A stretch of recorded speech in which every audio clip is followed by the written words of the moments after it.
Partita tra tanti ex che vuol dire molto per la classifica, quella tra Capitolina e Lido di Ostia Futsal. La Capitolina, che ha infilato 2 sconfitte consecutive, è stata esecutrice del Lido all'andata.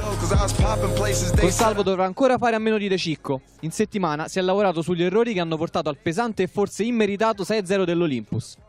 In questa squadra, siccome c'è un grosso equilibrio di valori tra i giocatori, quando c'è qualche assenza conta sempre.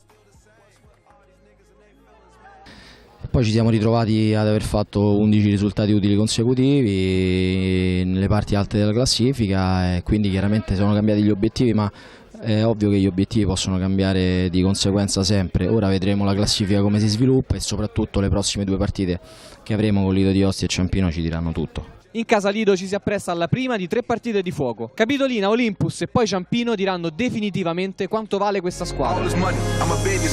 Di Mito, Hernandez, De Santis, Ruzier, Mariani e Galoppi, la truppa di ex. Sì, i ragazzi stanno bene, sempre tutto pallone perché ormai siamo nella fase conclusiva, quindi poi loro sono giovani, però noi con l'esperienza gli rubiamo. Si mette nel calcetto che è un gioco veloce, fare una cosa giusta al momento giusto, oppure annichilire gli avversari e metterli magari in una condizione psicologica diversa, no? Alla Stella Azzurra tutti entreranno in campo col sorriso, ma solo in 12 usciranno vittoriosi.